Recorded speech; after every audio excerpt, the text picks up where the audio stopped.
주 영광 받을 왕대와 베들레헴 나시. 3절입니다. 의로우신 예수는 의로우신 예수님 평화의 왕이시고 세상 빛이 되시며 우리 생명 되시네. 죄인들을 불러서 거듭나게 하시고 영생하게 하시니 왕께 찬양하여라. 영생하게 하시니 왕께 찬양하여라.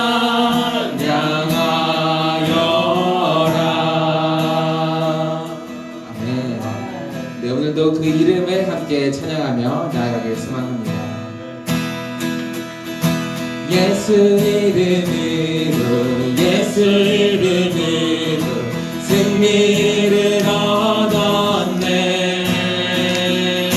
예수 이름으로 예수 이름으로 승리를 얻었네. 예수 이름으로 나갈 때 우리 앞에 누가 서리요. 예수 이름으로 나갈 때 승리를 얻었네. 예수 이름으로 예수 이름으로 예수 이름으로 승리를 얻었네. 예수 이름으로 예수 이름으로 승리를 얻었네. 다시 예수 이름으로 예수 이름으로 예수 이름으로 승리를 얻었네. 예수 이름으로 예수 이름으로 승리를 얻어. 예수 이름으로 나갈 때 예수 이름으로 나갈 때 우리 앞에 누가 서리요.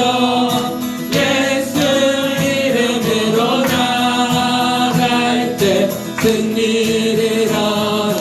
예수 이름으로 나갈 때 예수 이름으로 나갈 때 우리 앞에 누가 서리요.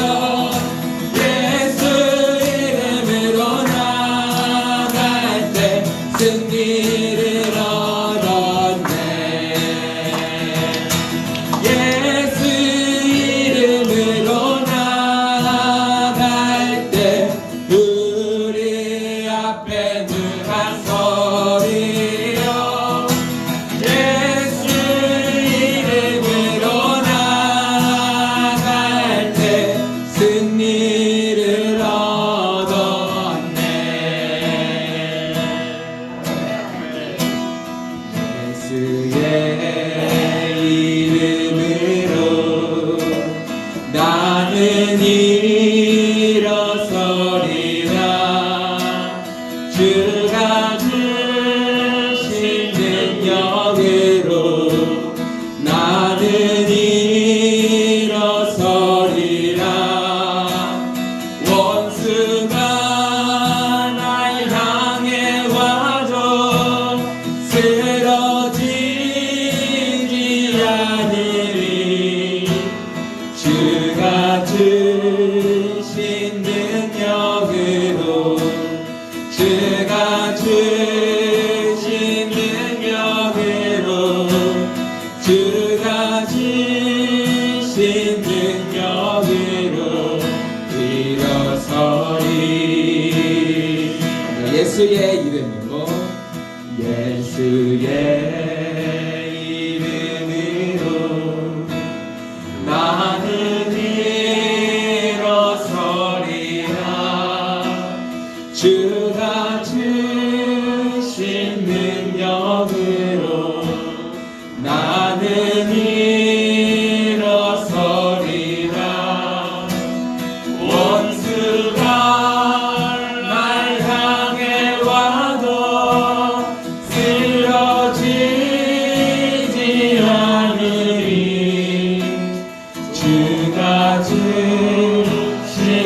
예수의 이름으로 예수의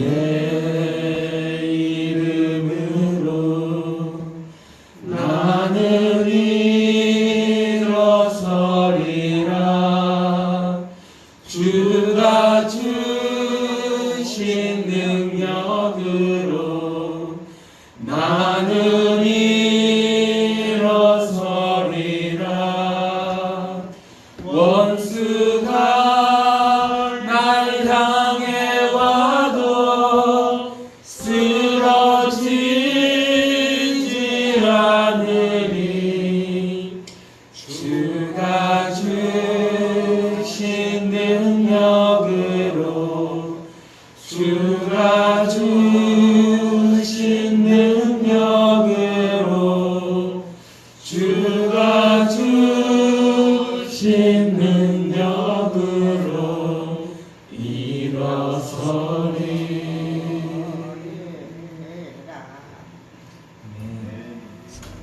이 시간 함께 기도하겠습니다. 우리가 그 예수의 이름으로 승리를 얻었습니다. 그 사실을 우리가 잊지 않으며 이 세상 가운데서 살아갈 때에 그 이름만 의지하며 나아가는 시간 되길 소망합니다. 예수의 이름으로 당당하게 세상에 맞서 싸우는 우리 성도님들 되시기를 소망합니다. 예수의 이름으로 우리가 일어서기를 소망합니다. 그 이름에 오늘도 예배하며 나아갑니다. 함께 기도하겠습니다.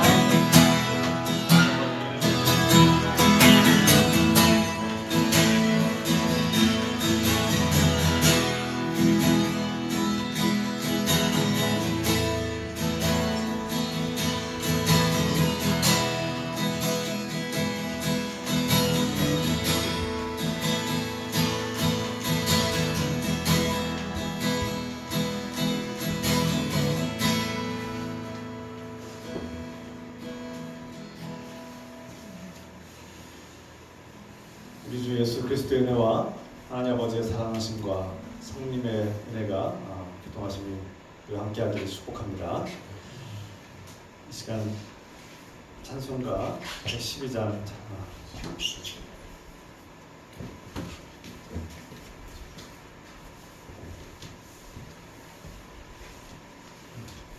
다같이 사도신경으로 신앙을 배우겠습니다. 전능하사 천지를 만드신 하나님 아버지를 내가 믿사오며 그 외아들 우리 주 예수 그리스도를 믿사오니 이는 성령으로 잉태하사 동정녀 마리아에게 나시고 본디오 빌라도에게 권을 받으사 십자가에 못 박혀 죽으시고 잠사한 지 사흘 만에 죽은 자 가운데서 다시 살아나시며 하늘에 오르사 전능하신 하나님 우편한 자 계시다가 죄로서 죽은 자를 심판하러 오시리라. 성령을 믿사오며 거룩한 공효와 성도가 설교하는 것과 죄를 사하여 주신 것과 몸이 다시 사는 것과 영원히 사는 것을 믿사옵나이다. 아멘. 찬송가 112장 찬송 드시면서 준비하시는 분을 하나님께 드리겠습니다.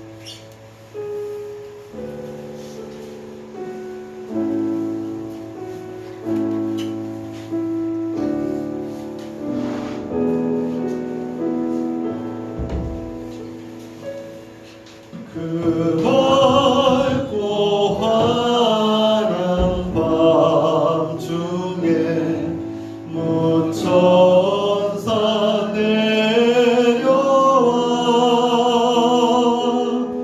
그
박성원 권사님께서 기도하셨습니다. 사랑하는 하나님 아버지, 예수 그리스도께서 이 땅에 아기로 태어나신 날 성탄을 기뻐하고 찬양합니다. 아멘. 절망과 죽음에 앉아있는 우리를 주님께서 신이 찾아오시니 기쁘고 감사합니다. 아멘. 주님의 은혜 덕분에 우리는 절망과 죽음에서 벗어나서 희망과 평화의 길을 걷게 되었습니다. 주님께서 앞으로도 끝까지 함께 하시고 도우시리라 믿습니다. 아멘. 오늘도 주님의 음성을 듣고 주님을 만나며 느끼게 하소서. 아멘. 주님 신앙 공동체를 통해 형제 자매들과 사랑을 나누고 섬기는 삶을 살게 하소서. 주님 우리에게 날마다 필요한 것들을 아시오니 넉넉히 공급해 주시길 기도합니다. 주님 우리 교회가 주님께서 기뻐하시는 건강한 공동체로 서게 하소서. 주님 안에서 아름답게 성장하고 성숙하게 하소서. 지역 사회를 밝히는 빛과 소금이 되게 하소서. 우리를 구하려고 찾아오신 예수 그리스도의 이름으로 기도합니다. 아멘.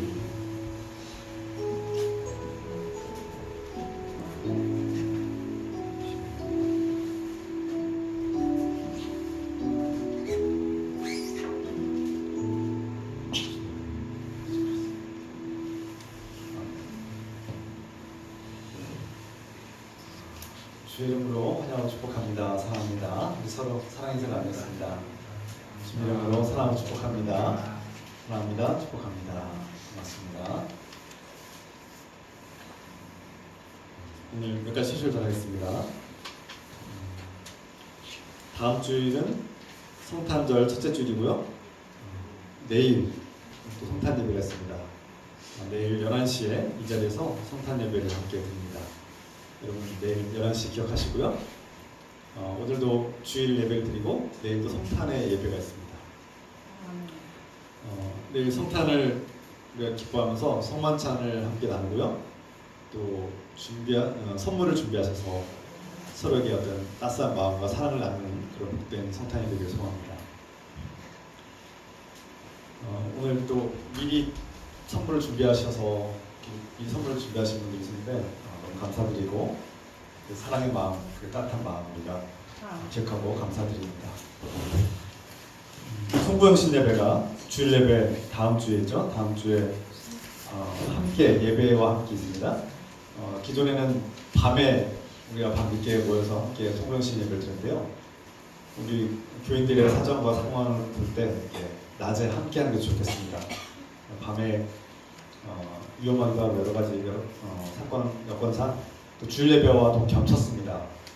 그래서 다음 주 예배는 송구영신 예배로 함께 낮에 함께 드리는 것으로 이렇게 새해 축복기도 안수기도도 함께 있고요. 또 연말 시상식도 함께 하겠습니다. 이 시간 우리 형제 자매들 위해서 서로를 위해서 기도하고요. 주님의 교회가 하나님께서 기뻐하시는 교회로 성장하고 성숙할 수 있도록 함께 기도합시다. 사랑하는 하나님 아버지, 오늘 이 자리에 모이게 하신 주님께 감사드리며 또 우리가 사랑하고 아끼는 형제 자매들을 위해서 기도합니다. 매 주일마다 함께 모이게 하시고 예배드리게 하심을 기뻐하고 아프고 병들고 어려운 가운데 있는 환우들이 또 이 자리에 예배를 기뻐하는 마음으로 나왔습니다. 이 추운 겨울철에 건강하게 지켜주시고 보호하시며 아픈 것들을 주님께 의지하오니 이 고통을 인해서 해방되게 하시고 자유롭게 하시며 주 예수 그리스도의 권능으로 치유하여 주시옵소서. 구원시켜 주시옵소서.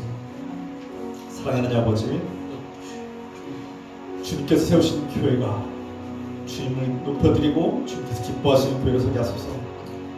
이 교회가 정말 주님의 이 땅의 빛과 소금이 되게 하시고 하나님의 영광을 드러내는 주님의 거룩하고 아름다운 복된 교회로 성장하고 성숙하도록 도와주셔서 하나님 아버지께서 이 교회를 책임져 주시고 돌봐주시길 구합니다. 이 공동체가 주님을 높여드리는 주님께서 기뻐하시는 공동체로 서게 하옵소서. 예수 그리스도 이름으로 감사하며 기도합니다. 아멘.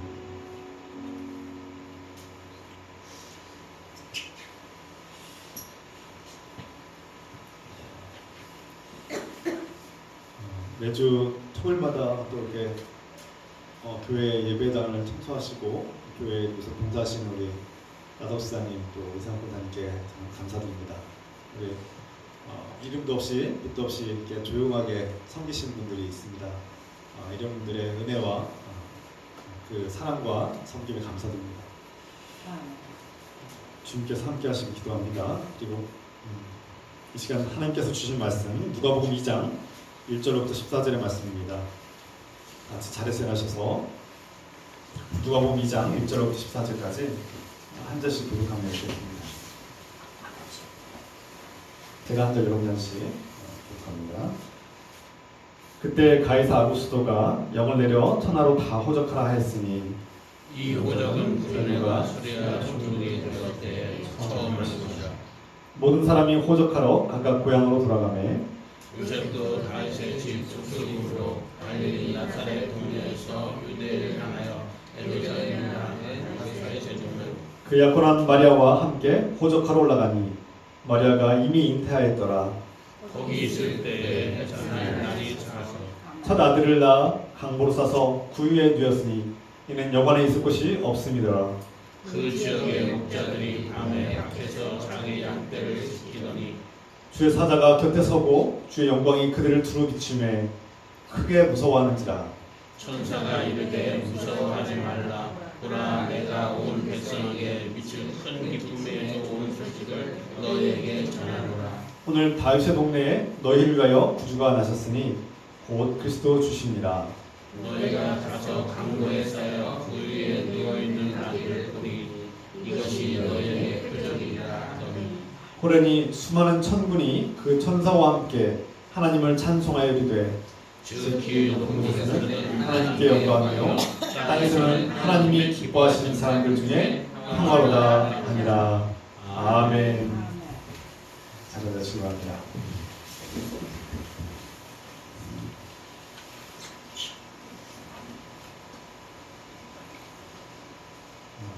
어느 아버지에게 두 아들이 있습니다.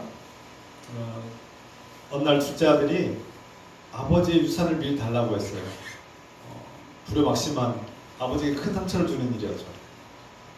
그 유산을 받은 둘째 아들은 먼 곳에 가서 멀리 타국으로 가서 흥청망청 이 재산을 다 써버리고 망했습니다.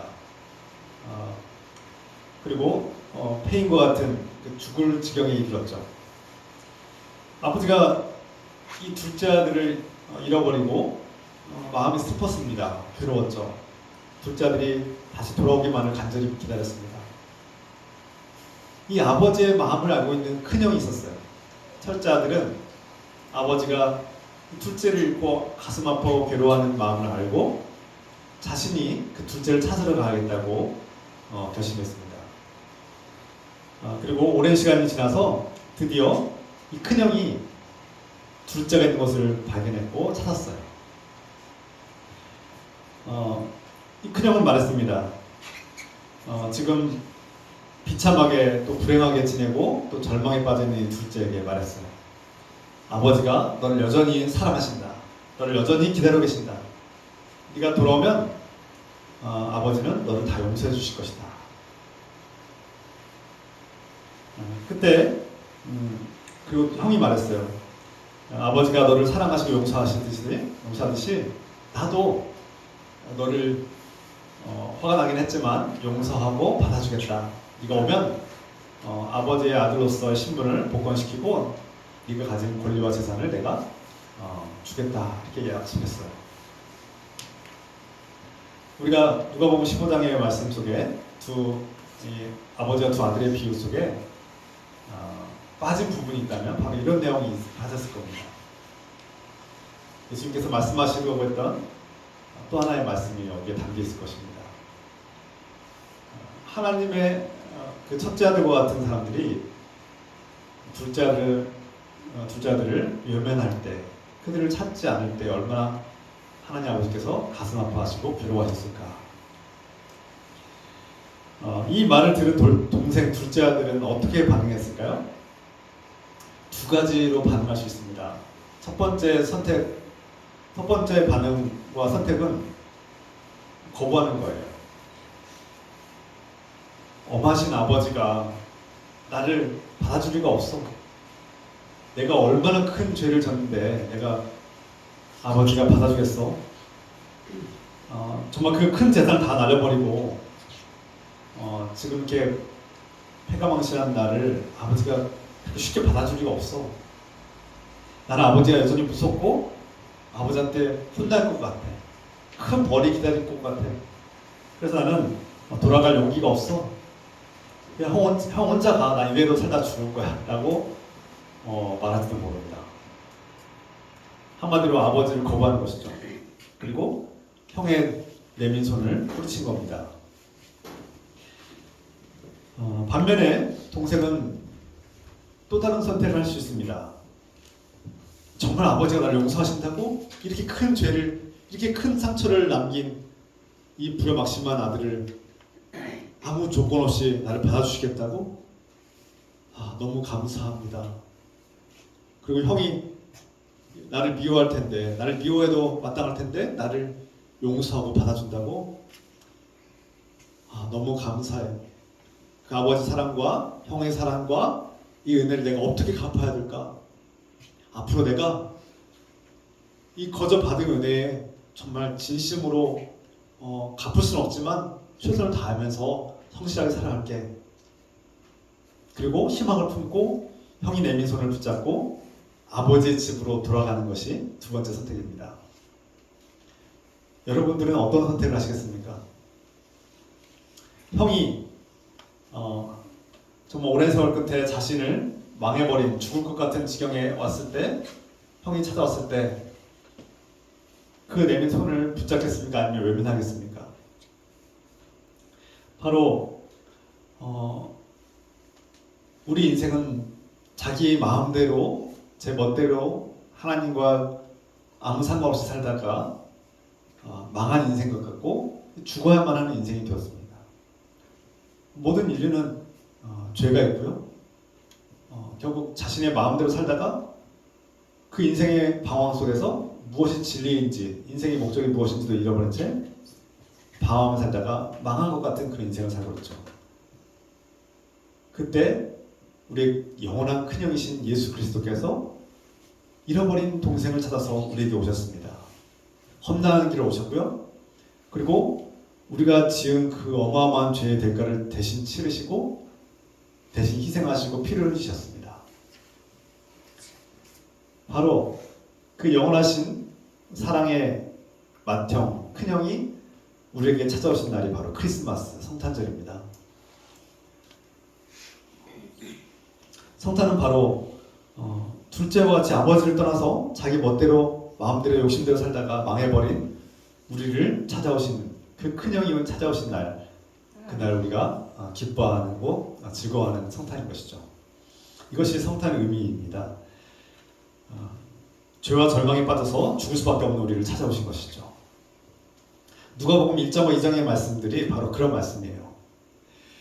예수 그리스도는 어둠과 절망과 죽음에 앉아있는 사람들에게 빛으로 오셨다, 이렇게 선포합니다. 우리를 평화의 길로 인도하시기 위해서 오셨다. 그분이 이 땅에 오신 것은 우리를 평화로 인도하시기 위함이다. 전쟁 같은 세상 속에서 죽어야만 하는 우리가 이제 드디어 진정한 평화를 얻게 하신 것이죠. 그분은 교만한 자들을 흩어버리시는 분, 하나님이 없어도 우리 인생을 마음대로 살아도 된다고 생각하는 그런 교만한 자들을 흩어버리시는 분이다. 부자를 빈손으로 보내시는 분, 권세 있는 자들을 내치시는 분,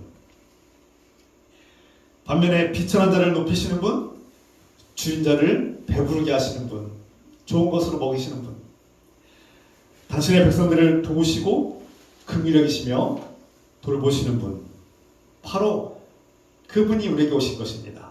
그래서 절망적인 인생, 비참하게 살다가 피곤하게 살다가 반드시 죽어야만 하고 허무하게 인생을 마무리해야 되는 그런 비참한 인생 속에 생명의 빛, 구원의 빛, 은혜의 주님께서 우리에게 오신 것이죠. 이것이 성탄의 의미이고 이것이 우리의 기쁜 소식입니다. 예수 그리스도께서 이 땅에 오신 사건은 바로 그래서 하나님 나라에서는 하나님께 영광이 되는 일이고 이 땅의 이 세상에서는 하나님께서 기뻐하시는 하나님의 택함받은 사람들에게는 평화의 날이다. 평화가 시작된 날이다. 사탄의 지배와 영적 전쟁에서 벗어나서 하나님께서 주신 진정한 평화를, 영원한 평화를 우리에게 얻게 되는 약속받은 날이 바로 성탄의 의미입니다. 그러므로 예수님께서 아기로 태어나신 날은 둘째 아들처럼 살아가던 우리에게 하나님 아버지의 관계가 끊어지고 하나님 없이 살아가던 우리에게 절망과 죽음에 빠져서 험하게 끝나는 우리에게 진정 희망과 소망을 주시는 그런 날이죠. 바로 그날이 성탄이고 크리스마스입니다.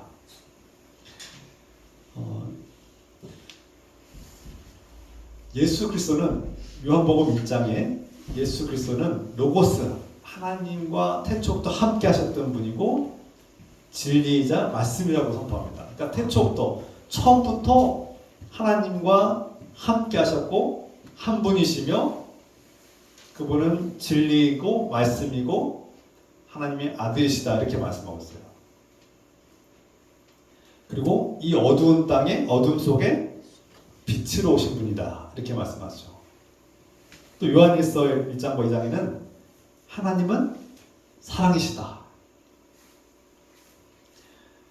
태초에 처음부터 하나님은 아들과 예수 그리스도와 함께 하셨고 또 그분의 영 성령님과 함께 하셨다.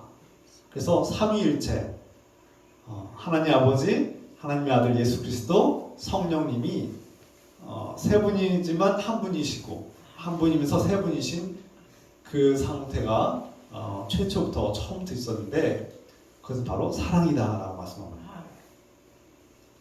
하나라는 것은 사랑이라는 뜻입니다. 사랑으로 하나가 될 수 있는 것이죠. 그래서 하나님은 처음부터 사랑으로 함께 하셨고 사랑의 힘으로 이 세상을 창조하셨고 이 세상은 하나님의 사랑으로 만들어졌다고 선포하고 있습니다. 그러니까 창조 창세기 1장의 1절 말씀부터 시작하는 그 모든 말씀들은 이 세상이 존재하는 이유와 목적은 바로 하나님께서 사랑하시기 때문이고 그 사랑의 힘으로 만드셨고 사랑 때문에 우리가 존재한다는 걸 말씀하고 있는 거예요. 그래서 뭐 우주가 어떻게 시작되느냐, 사람이 어떻게 시작되느냐 이런 것들은 뭐 과학적으로 성경이 맞냐 안 맞냐 이런 게 중요한 거 아니에요. 성경이 말씀하고자 하는 것은 태초부터 하나님은 사랑으로 계셨고 이 세 분이서 사랑으로 하나가 되셨고 이 세 분이 바로 이 세상을 사랑으로 만드셨다는 겁니다. 이게 중요한 거예요. 그래서 하나님께서 이 세상을 만드시고 이 세계를 창조하셨는데 그 중에 인간을 만드셨다. 남자와 여자를 만드셨고 그 인간을 만들 때 하나님의 형상을 담게 하셨다. 하나님의 형상을 담게 하시고 하나님의 형상으로 만드셨다. 다시 말해서 하나님이 사랑이심으로 하나님의 사랑의 힘과 능력으로 사랑하는 존재 그리고 사랑할 수밖에 없는 존재 사랑해야 되는 존재로 인간을 만드셨다는 겁니다. 그래서 인간은 서로 사랑하며 사는 것이 인간의 본질이고 또 목적입니다. 하나님이 형상으로 만들어졌고 그 하나님은 사랑이기 때문에 그 하나님의 사랑으로 우리를 만드셨다는 거예요.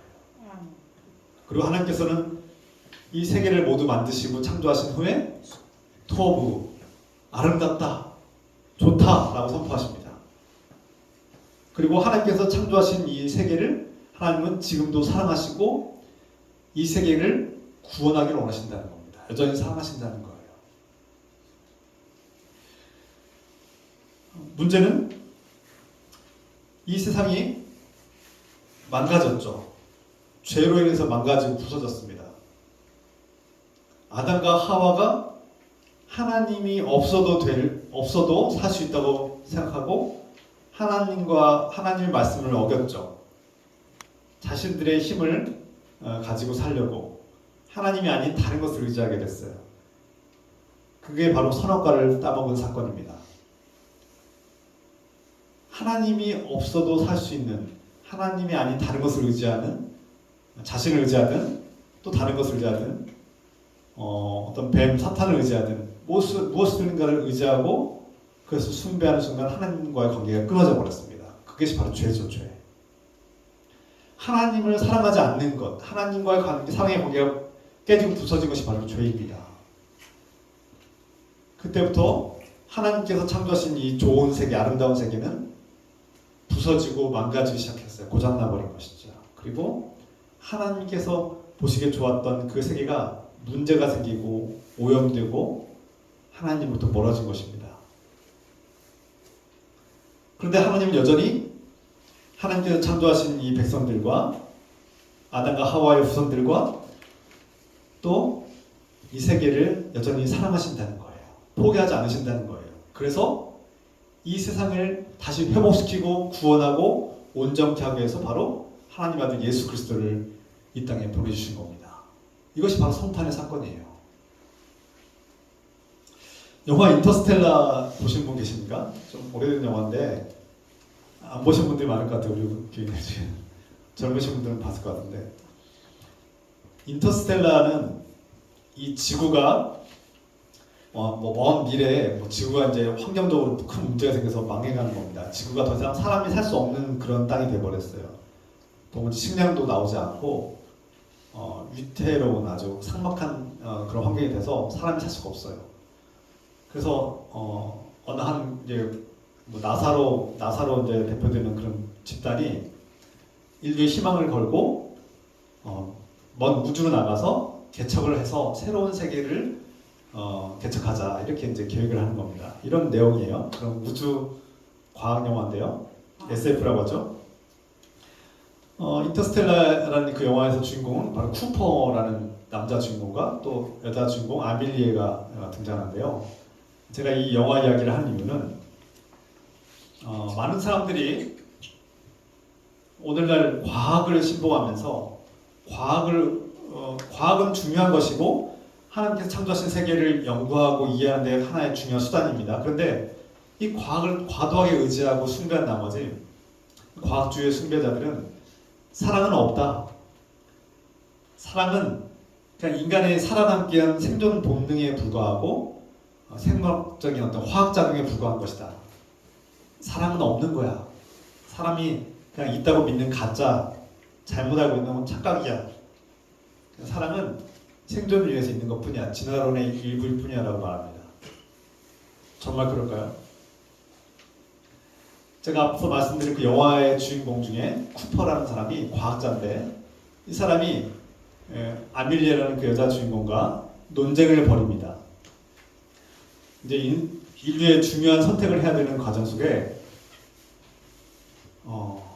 이 아밀리에라는 여자는 사랑을 믿어요.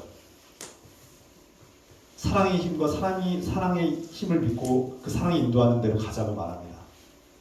그런데 이 쿠퍼라는 과학자는 당신 과학자 맞냐고. 사랑은 그냥 인간이 오랫동안 살아남기 위해 생존 본능과 전략일 뿐이고 생물학적인 화학작용에 불과한 거야. 그걸 믿냐고 말합니다. 그리고 그 여자의 아밀리에가 믿는 사랑이라는 것에 대해서 부정합니다. 그리고 나서 그가 선택을 하는데 그 선택은 매우 위험한 선택이었고 잘못된 틀린 선택이 됩니다. 그래서 이 영화를 다 설명드릴 수는 없지만 핵심은 무엇입니까? 결론적으로 말씀드리면 이 쿠퍼라는 과학자는 결국 자신이 틀렸음을 깨닫게 되죠. 자신이 진정으로 목숨을 걸고 이 먼 여행을 떠나는 것도 자신이 사랑하는 아들과 딸이 있는데, 특히 딸을 사랑하는데 그 사랑하는 딸에게 미래와 희망을 주기 위한 희생을 하게 됩니다. 자신이 아버지로서 사랑하는 인생의 목적은 또 과학적인 신봉, 어떤 과학적인 어떤 미래와 어떤 개척과 탐험을 굉장히 좋아하는 사람인데, 결국 그 모든 근본적인 목적들은 바로 딸을 사랑하기 때문이라는 것을 깨닫게 됩니다. 자신이 딸을 얼마나 사랑했고 자신 인생이 딸이 없으면 아무것도 아니라는 사실을 깨닫게 되죠. 그러면서 그 딸을 진심으로 사랑하고 그 딸을 위해서 자신의 모든 것을 다 바칠 수 있다는 것을 깨닫게 됩니다.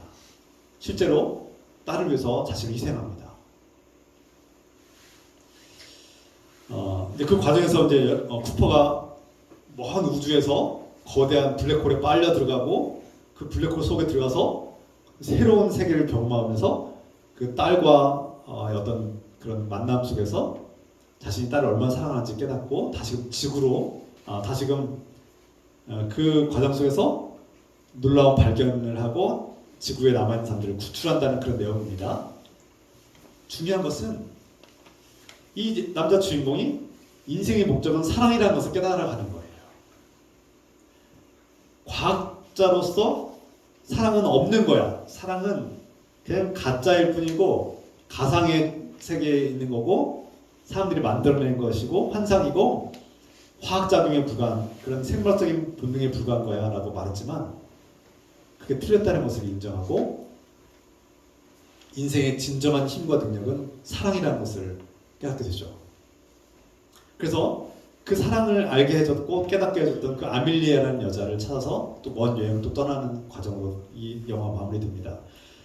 이 말씀을 드린 이유는 많은 사람들이 오늘날 과학자들의 말을 듣고 뇌 과학자들의 말을 듣고 그런 과학자들의 말을 들으면서 지나치게 어떤 진화론의 일부는 맞겠지만 지나치게 인간을 어떤 생물학적인 존재로만 눈에 보이는 것이 전부인 것처럼 그리고 자신들이 알고 있는 것이 마치 전부인 것처럼 말하고 사랑을 부정하는 시대에 살고 있어요.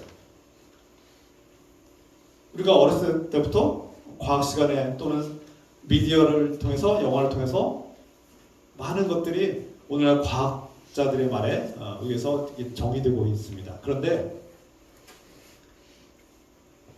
성경은 그렇지 않다는 거예요.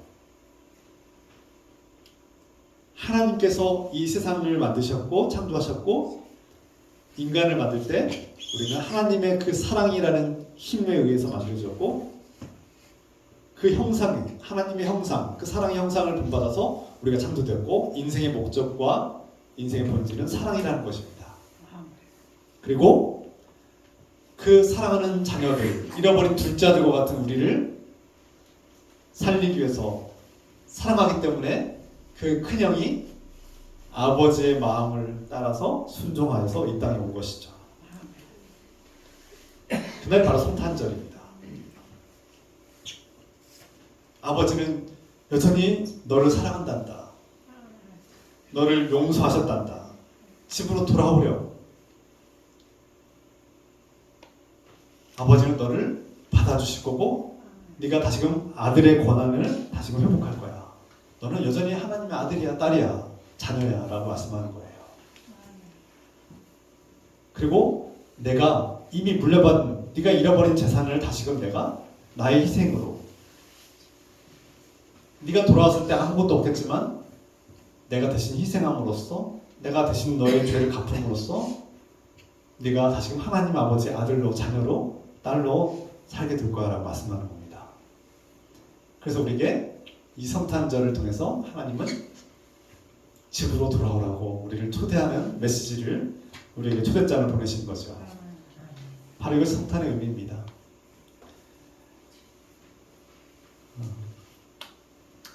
오늘 세상 사람들이 성탄절에 분주하죠. 막 잔치를 벌이고 파티를 벌이고 여행 가고 요즘 막 들떠 있는 것 같습니다. 여기저기서 날마다 캐롤송이 들려오고 이렇게 번쩍번쩍거리는 이렇게 등을 달기도 하고 왜 합니까? 무엇을 위해서 하는 겁니까? 목적이 있어야 되죠. 이유가 있어야 될 거 아닙니까? 그냥 합니까? 바로 성탄절, 예수님이 이 세상에 오신 날을 기뻐하기 위해서 하는 거죠. 예수님이 누구인지 알기 때문에 하는 겁니다. 그분이 오신 날이 왜 기쁜지 그분이 무엇을 위해서 이 땅에 오셨는지를 알기 때문에 그렇게 기뻐하는 거 아닙니까? 그런데 예수님 없이, 예수님과 아무 상관없이 그 이유와 목적도 모르는 채 그냥 기뻐하고 그냥 즐긴다면 얼마나 어리석은 일입니까?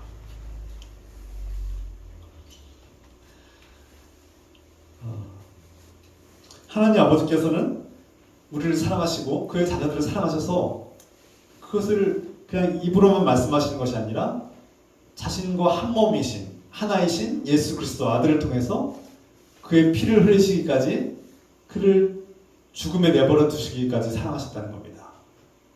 그래서 우리는 하나님 아버지와 아들이 하나이고 곧 하나님께서 이 땅에 육신으로 오셨다고 말하는 것이죠. 이 땅에 베들레헴의 그 마구간에 구유에 누워 있는 그 작은 아기가 곧 하나님이라는 겁니다. 하나님이 그 작고 보잘것없는 초라한 곳에서 아기로 탄생한 겁니다. 왜 그렇게 하셨습니까? 사랑하는 아들을 구하기 위해서, 잃어버린 둘째 아들을 구하기 위해서. 자신이 오지 않으면 이 둘째 아들은 영영이 집으로 돌아오지 않기 때문에 자신이 이 땅에 와서 그 둘째 아들을 살리기 위해서 피를 흘리신 것이죠. 우리는 하나님의 사랑으로, 하나님께서 값없이 베풀으시는 그 은혜로 구원을 받은 사람들이고 바로 큰형의 그 손을 붙잡은 사람들입니다. 여전히 세상에서는 이 큰형의 손을 외면하고 있습니다. 하나님 아버지께서 보내주신 그 큰형의 손을 붙잡는 사람은 아버지의 집으로 희망을 가지고 갈 수 있습니다. 그 평화의 길을 걷게 되죠. 이제 내가 더 이상 죄에서 죽어야 만한 존재가 아니라 하나님 아버지의 사랑받는 자녀임을 깨닫게 되고 희망의 걸음으로 한 걸음 한 걸음 나아가게 됩니다. 죄와 절망에서 벗어나서 희망을 가지고 인생을 살아갈 목적을 가지고 살아가게 됩니다. 가난하든 병들었든 실패했든 불행하든 상관없이 이 인생은 하나님께서 주신 것이고 내가 살아가는 목적은 사랑하기 위해서 살아가야 된다는 것을 알기 때문에 한 걸음 한 걸음 희망을 가지고 걸어가게 됩니다. 그래서 바로 예수 그리스도는 우리에게 복음이죠. 기쁨입니다. 이 세상에서는 내가 잘 살든 못 살든 성공했든 실패했든 상관없이 예수 그리스도를 믿는 사람은 이 인생의 한 걸음 한 걸음을 사랑으로 내딛고 용기 있게 내딛어야 마땅합니다.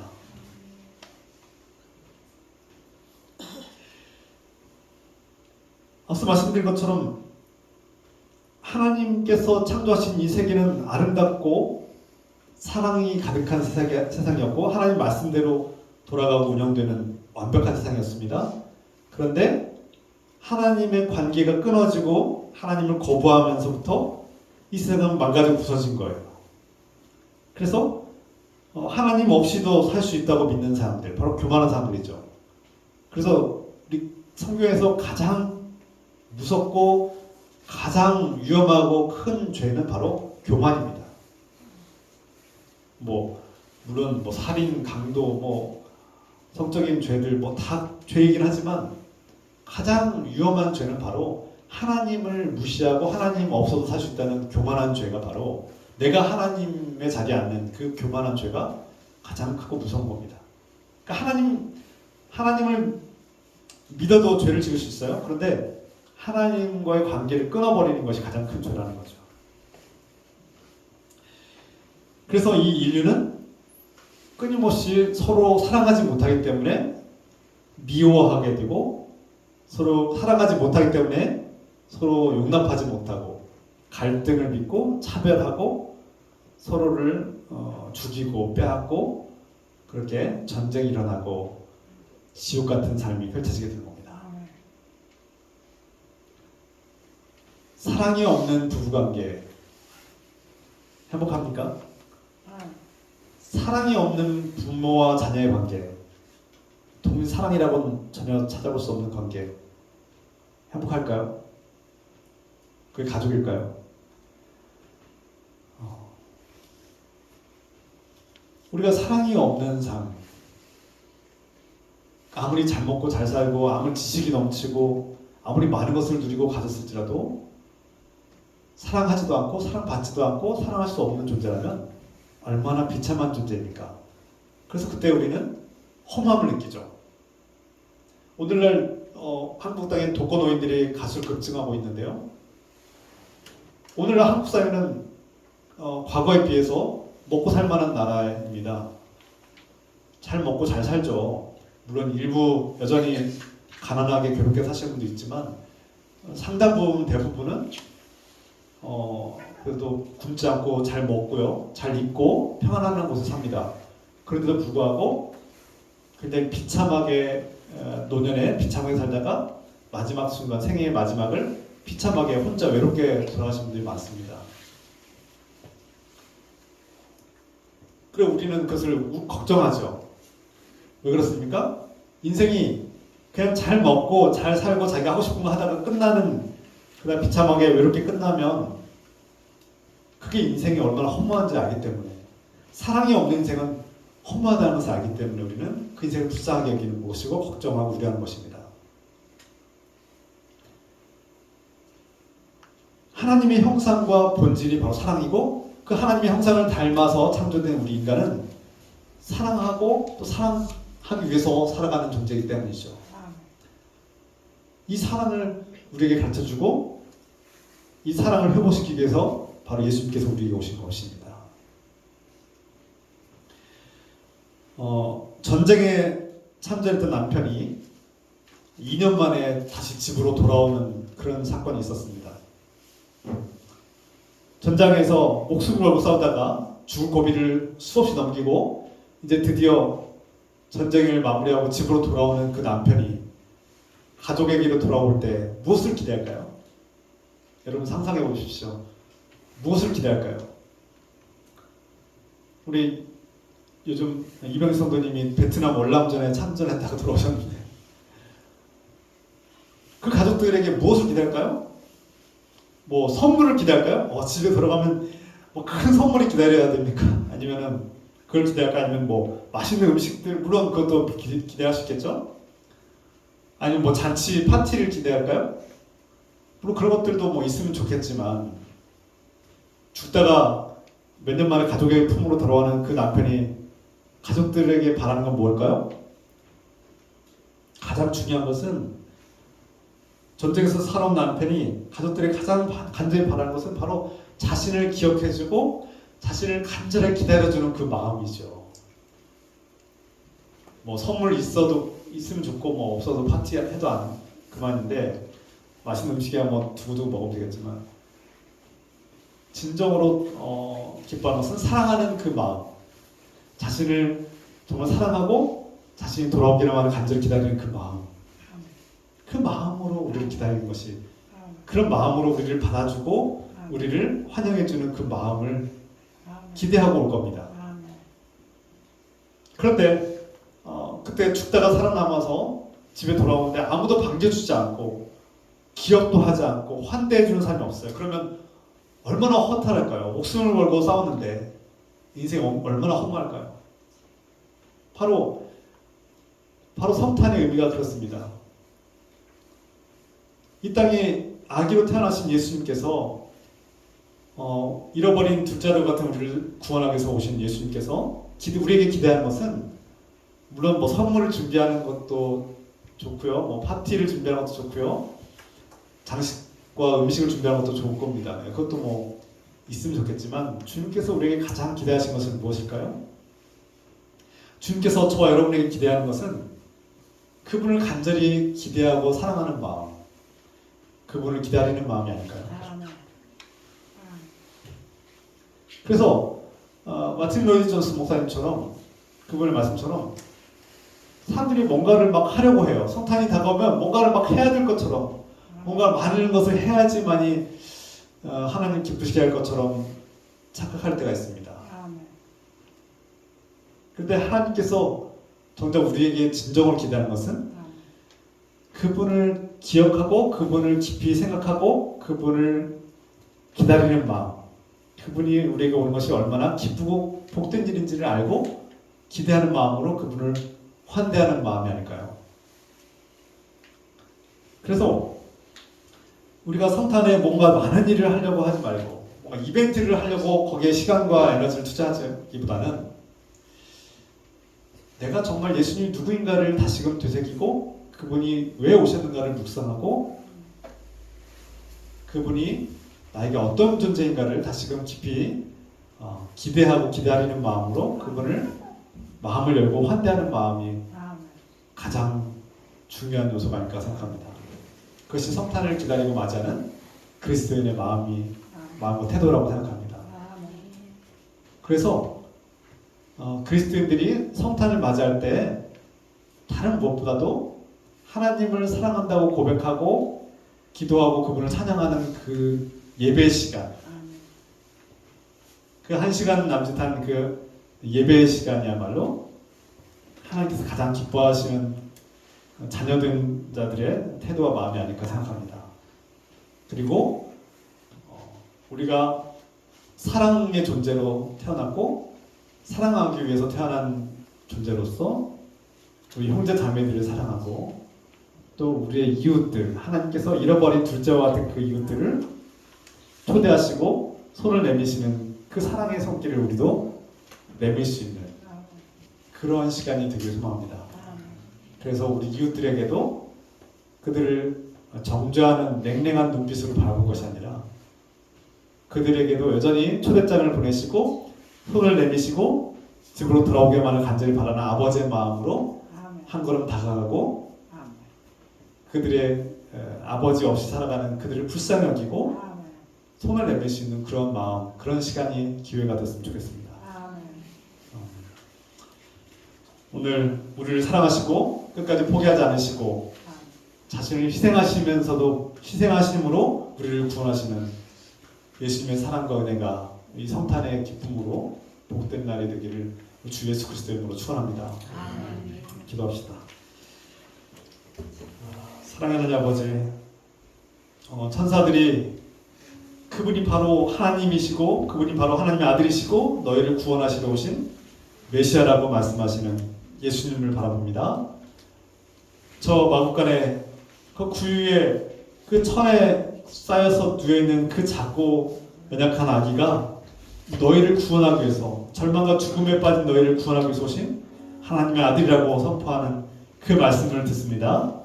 이 복된 말씀을 붙잡고 이 절망에서 벗어나 희망을 가지고 살게 하시며 하나님 나라, 하나님 아버지 집에 영원히 거하는 하나님의 자녀가 되게 하시옵소서. 주님, 우리를 사랑하셔서 오셨고 우리를 사랑하기 때문에 우리가 사랑하기 위해서 살고 또 사랑하기 때문에 살아가는 존재임을 깨닫게 하시옵소서. 우리 형제 자매들과 가족에게 또 이웃에게 이 하나님 아버지의 사랑이 전해지도록 도와주시옵소서. 시간 함께 기도합시다. 우리 주님 부르짖어 기도하겠습니다.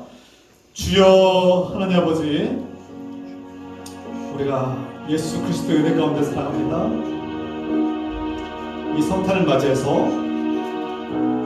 우리에게 오신 예수 그리스도, 우리에게 오신 하나님 아버지를 바라봅니다. 천사들의 그 선포하신 말씀처럼 저 마국간에 주위에 누워있는 저 아기가 바로 너희의 하나님이고 너희의 구원자이시고 너희를 장차 구원할 메시아라고, 너희를 사랑하기 때문에 이 땅에 왔고 너희는 사랑해야지 되는, 사랑하기 위해서 태어난 존재임을 우리에게 말씀하십니다. 사랑의 선물로 오신 주님을 찬양합니다. 이 성탄을 맞이해서 우리가 무엇보다 주님을 사랑하는 마음으로 기다리게 하시고 기억하게 하시고 주님을 환대하게 하옵소서. 주님께서 우리에게 내민 손을 붙잡고 나아가는 복된 자녀들을 살게 하여 주시옵소서. 주님,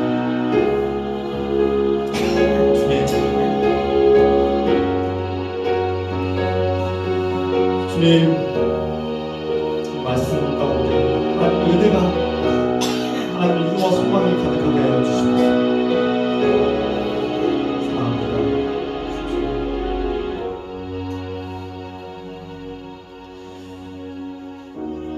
사랑하는 하나님 아버지, 이 땅에 그 마국간에 그 구유에 천에 쌓여서 누워있는 그 작고 연약한 아기가 우리의 하나님이시고 우리를 창조하신 분이시고 또 우리를 죄악에서 구원하시고 절망과 죽음에서 건지시기 오신 메시아 구원자임을 깨닫습니다. 이 말씀을 들을 때 우리를 아버지의 집으로, 영원한 생명의 집으로 초대하시는 그 큰형의 손길을 우리가 붙잡게 하여 주시옵소서. 이제 주님께서 주시는 희망과 평화를 붙잡고 살게 하옵소서.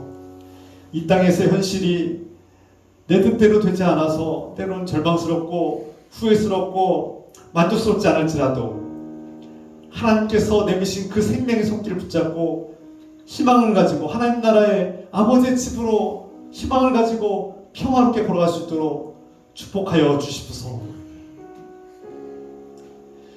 우리를 사랑하셔서 우리를 아버지의 집으로 데려가기 위해서 우리에게 대신 손을 내미시고 우리 대신 그 죄값을 갚아주신 예수 그리스도의 크신 은혜와 여전히 우리를 아버지의 집으로 초대하시고 용서하시는 그 크신 사랑하심과 우리를 이 시간 그 아버지의 사랑을 깨닫게 하시고 그 아버지의 손길을 느끼게 하시는 성령님의 교통감화 역사하심이 오늘 예배드리는 모든 자녀들을 위해 또 이 땅에 하나님 아버지의 초대장을 받는 많은 사람들을 위해 지금부터 영원토록 함께해 주시기를 간절히 축원하옵나이다.